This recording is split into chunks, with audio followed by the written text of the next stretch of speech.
Hey, welcome back to What's Up Wednesday. This week, we're going to talk about spring maintenance.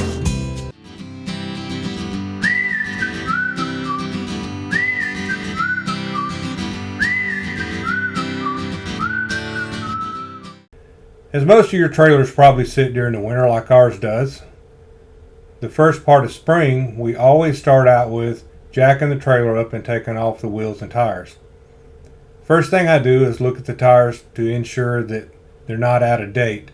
And if you're not sure what I'm talking about, there's a 4-number code on every tire made. It's a DOT number. The first two numbers in that 4-number set is the week the tire was made in that year.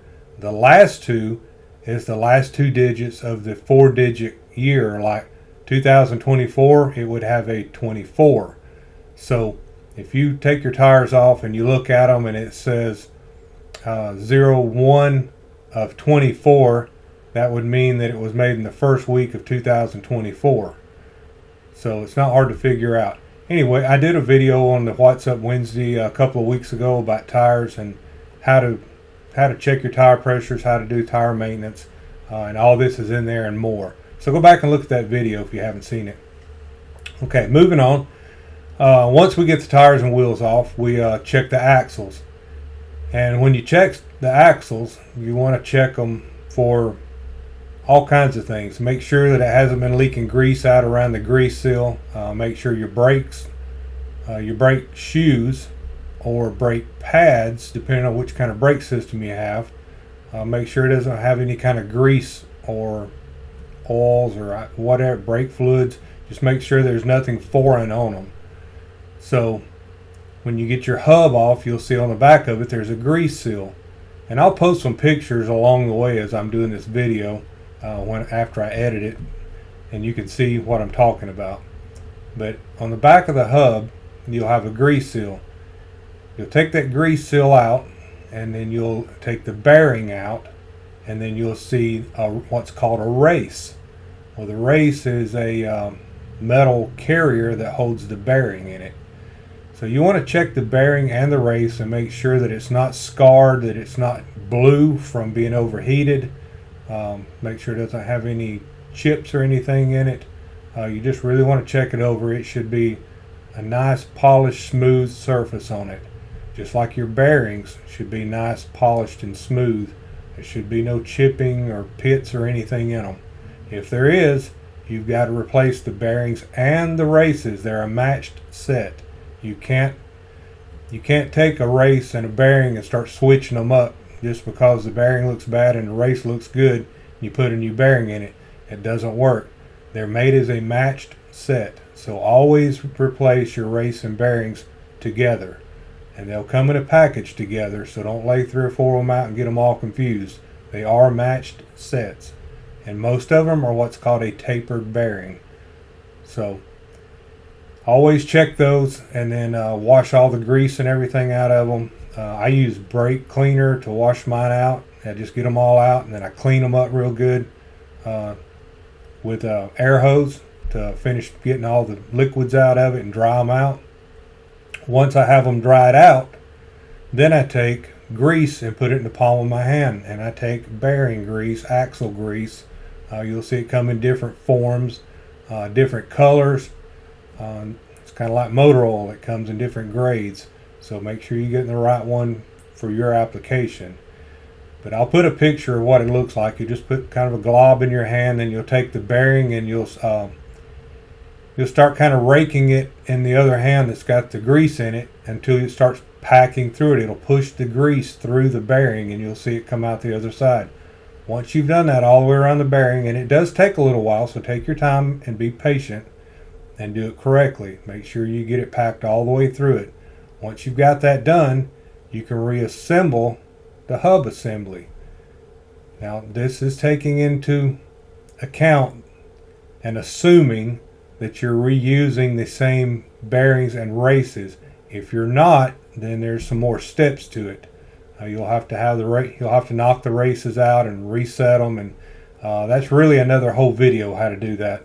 But just general maintenance, if you don't have any damage, this is how you'll do it. So once you've got the bearings packed, put them back in the back side of the hub, and then you'll put a new grease seal. Lost for words here. You'll put a new grease seal in the back of it. Don't try to reuse the one you took out. It'll be bent, warped. Even if it looks good, it won't be right. Make sure that you're putting a new grease seal in. So put your grease seal in and then slide it back onto the axle. Now I always put grease up inside the hub. I'll take a handful and stick it inside the hub before I put it back on the axle. That's just extra grease in case it needs a little extra, that there's not enough in the bearings packed. I don't know that you have to do that. I do that just so I know there's enough in there. So repeat the process on the front bearing and race.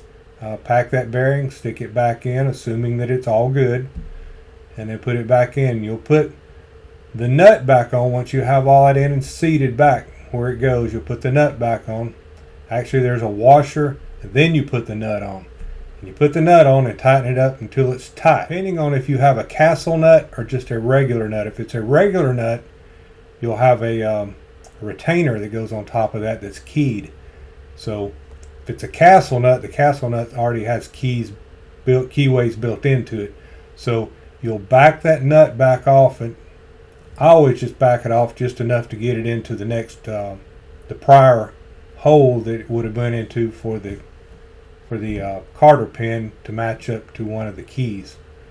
So I will post a picture of that and try to make that a little more clear. But back it off one key to the carter pin, and then spin the hub and make sure it spins freely. It's not bound up. You want to make sure it spins freely. If it is still bound up a little bit, back it off one more keyway for the carter pin hole, and then insert the carter pin in it and lock it. And to lock a carter pin, you'll push it through and it'll spread. You'll have two legs on it. Just bend them back over the axle, where the axle nut is. Just bend them back over. And the reason you do that is when you put the dust seal back on the hub, you want to make sure that it's not rubbing it and rubbing a hole through it. Again, that will become more clear in a picture probably. And I'm probably overcomplicating this a little bit, but for the ones that have never done it, it is really easy to do. And there's lots of YouTube videos out there. So if you're unsure what I'm telling you, go out there and find you a video that somebody walks you through it. I'm just telling you this is what we do for maintenance. So once you're done with that, look at the brake shoes or the brake pads, again, depending on which system you have. Make sure that there's plenty of pad left on them. Don't reassemble it if it's questionable about how thin they're getting.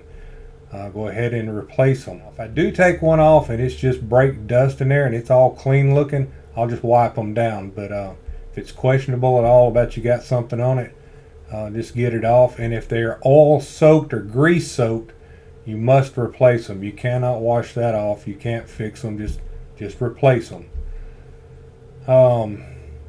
Okay, moving on to other things. Be sure to check your breakaway switch, and that is on the front. It's got the little cable comes off that ties to your bumper, and if the trailer comes loose from the tow vehicle, it pulls the key out and it applies the brakes. That's why you got the 12-volt battery on the front of your trailer.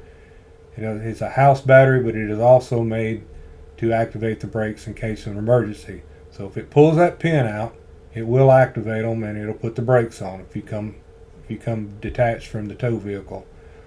Check it, actually pull it out, and then have somebody stand by the wheels and see if you can actually hear them activating. You'll hear them. They'll have a little hum or a buzz to them. You'll hear them.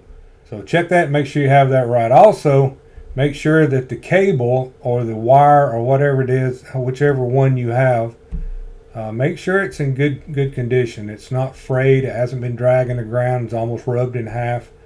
Just make sure it's a good cable. All right, moving on to TPMS.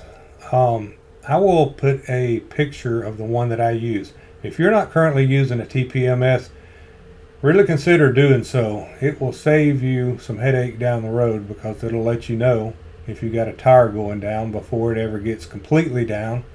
And it'll also tell you the temperature of it before you have one just completely disintegrate most of the time. Now, there are the exceptions that You can have a tire that's just got a bad place in it, or you ran over something and you got a catastrophic failure.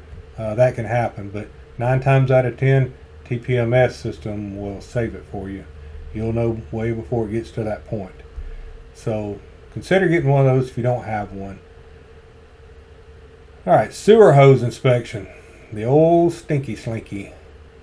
Always at the first of the season, take it out and look at it. If it's been stepped on, if it's crimped, if it's kinked, if it's got the end that's looks like it's trying to pull out of it, just inspect them. If anything doesn't look right, if it's old, if the plastic ends on it are getting brittle, you don't want that thing coming loose off your trailer or coming loose at the dump station. It's going to make a big mess, and you're not going to enjoy it, and neither is anybody else. So check those out if you need one. Just get you a new one. I know they cost a little bit, but it's worth buying them. I check mine twice a year, but the spring I always get them out and really look them over good to make sure that they're going to be good for the year.